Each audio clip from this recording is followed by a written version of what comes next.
सदा चक्रवाकासी मातंड जैसा, उडी घालितो संकटी स्वामी तैसा. हरी भक्तीचा घाव गाजे निशाणी, नुपेक्षी कदा रामदासाभिमानी.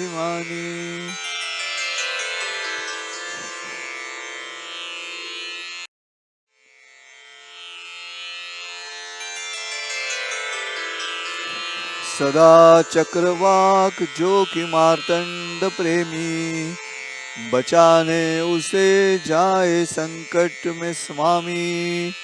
हरि भक्ति वैसी निशानी उसी की, नुपेक्षा करो दास के राम मन की.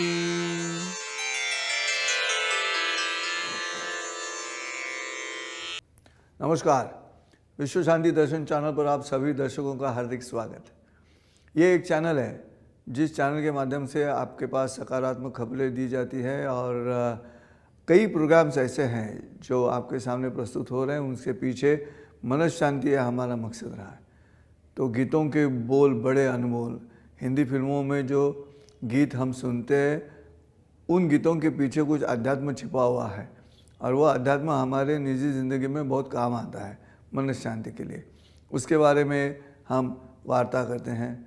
बाद में संत धारा, महाराष्ट्र के जो संत हैं उनके चरित्र पर आधारित एक प्रोग्राम है और डॉक्टर मुकेश शर्मा इनके मार्गदर्शन में ये सब होता है. मूल संकल्पना जो है विश्व शांति दर्शन चैनल की वो विश्वधर्मी प्राध्यापक डॉक्टर विश्वनाथ कराड़ जी की है और उन्हीं की संकल्पना से एक मालिका हम चला रहे हैं जिसका नाम है मन के श्लोक. महाराष्ट्र के संत समर्थ रामदास जी, उन्होंने मनाते श्लोक नाम का एक श्लोक संग्रह लिखा है और पूरा श्लोक संग्रह मन के बारे में मार्गदर्शन करता है और उस पर आधारित ये मालिका मैं डॉक्टर संजय उपाध्याय आपके सामने प्रस्तुत करता हूँ. और कोशिश ये रही कि जो महाराष्ट्र के लोगों के लिए मराठी में लिखा गया है उसका हिंदी रूपांतर मैं कर रहा हूँ ताकि पूरे देश के लोगों को पता चले कि मन की शांति के लिए क्या करना चाहिए और किस तरह से मन को तैयार करना चाहिए, प्रशिक्षित करना चाहिए. और इसलिए मनाते श्लोक का रूपांतर मन के श्लोक आज तक मैंने 36 एपिसोड आपके सामने किए हैं. आज श्लोक क्रमांक है 37 और इस 37वें श्लोक में समर्थ रामदास जी क्या कहते हैं वो पहले देखते हैं. उस श्लोक में दृष्टांत है. दृष्टांत का मतलब ये रहा कि एक चीज़ समझाने के लिए किसी और चीज़ का उदाहरण देके पहली वाली जो चीज़ है वो समझाने की कोशिश की जाती है, इसलिए उसे दृष्टांत कहा गया है. श्लोक ऐसा है, सुनिएगा. श्लोक क्रमांक 37 है और यहाँ पे एक पंछी का संदर्भ दिया हुआ है समर्थ रामदास जी ने और वो पंछी का नाम है चक्रवाक. अब ये चक्रवाक कौन है? उस पंछी का ऐसा क्या रिश्ता है कि जो इस मन के श्लोक में समर्थ रामदास जी ने उसे उद्धृत किया है. मूल श्लोक ऐसा है, सदा चक्रवाक जो कि मार्तंड प्रेमी, बचाने उसे जाए संकट में स्वामी. हरि भक्ति वैसी निशानी उसी की, नुपेक्षा करो दास के राम मन की. अब आपको एक इन्फॉर्मेशन मैं ये देता हूँ कि ये जो चक्रवाक है वो जैसे ही सूरज ढल जाता है वो अंधा हो जाता है, उसे दिखाई नहीं देता. इसलिए जो मेल और फीमेल चक्रवाक है वो एक दूसरे के आजू बाजू में बैठने के बावजूद भी रात होने के बाद वो एक दूसरे को देख नहीं पाते, इसलिए वो आवाज़ निकालते रहते हैं लेकिन वो देख नहीं पाते. अब ये उनके लिए तो बड़ी संकट की स्थिति है कि एक दूसरे को ना देखना, और ये एक दूसरे को देखने के लिए फिर उन पर कौन कृपा करेगा? तो वो है मार्तंड यानी कि सूरज. सूरज जब सुबह निकलता है तो सूरज की किरणें जैसे जैसे आगे आती है चक्रवाक पंछियों को एक दूसरे को देखना आसान हो जाता है.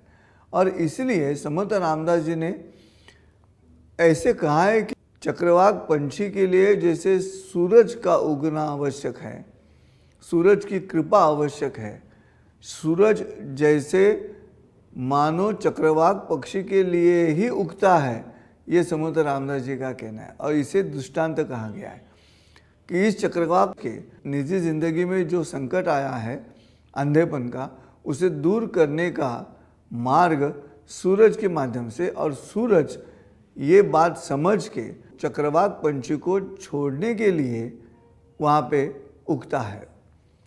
अब ये दृष्टांत लेके समर्थ रामदास जी ये कह रहे हैं कि जो प्रभु राम जी की भक्ति करेगा तो जैसे चक्रवात को बचाने के लिए सूरज उगता है, वैसे ही प्रभु रामचंद्र जी उस भक्त के लिए आ जाते हैं जब भक्त संकट में होता है। और इसलिए इस श्लोक में ये कह रहे हैं कि हरि भक्ति वैसी निशानी उसी की। अगर हरि भक्ति कर रहे हो, राम की भक्ति कर रहे हो, तो प्रभु राम जी आपको संकट से बचाने के लिए आते हैं, जैसे उगता सूरज चक्रवाक पंछियों के लिए उगता है। ये दृष्टांत है। और इसलिए श्लोक बहुत बढ़िया है, छोटा दृष्टांत है लेकिन अहम है। और इसलिए इस दृष्टांत में समर्थ रामदास जी कह रहे हैं कि सदा चक्रवाक जो कि मार्तंड प्रेमी, उसे क्यों प्यार है सूरज से? क्योंकि वो सूरज आने के बाद पंछी एक दूसरे को देख सकते हैं। बस ये जो संकट के समय मन में भक्ति है सूरज के बारे में, तो सूरज सुबह उस भक्ति को प्रतिसाद देते हुए उगता है और चक्रवाक पंछी एक दूसरे को देख सकते हैं।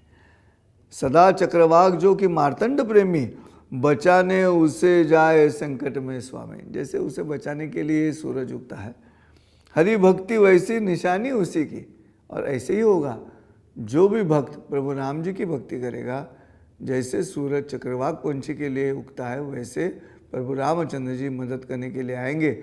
और ये इतना विश्वास है समर्थ रामदास जी को कि जो चौथा चरण है, जो पिछले कई श्लोकों से वो चौथा चरण हम बार बार दोहरा रहे हैं, वो इस श्लोक में आखिरी बार आया है। और वो है नुपेक्षा करो दास के राम मन की। और इसलिए जो राम जी के भक्त हैं उनकी मन की उपेक्षा मत करो, क्योंकि अगर आप प्रभु राम भक्त के मन की उपेक्षा करोगे तो स्वयं प्रभु राम जी आपके ऊपर नाराज हो सकते हैं, क्रोधित हो सकते हैं। और इसलिए न उपेक्षा करो दास के राम मन की, ऐसे कहकर श्लोक उन्होंने खत्म किया है। फिर एक बार श्लोक सुनते हैं, आइए। सदा चक्रवाक जो कि मार्तंड प्रेमी, बचाने उसे जाए संकट में स्वामी, हरि भक्ति वैसी निशानी उसी की, नुपेक्षा करो दास के राम मन की। ये रहा श्लोक क्रमांक 37। अब 38वें श्लोक के साथ मैं फिर मिलूंगा आपको अगले एपिसोड में। तब तक के लिए नमस्कार और जय श्री राम।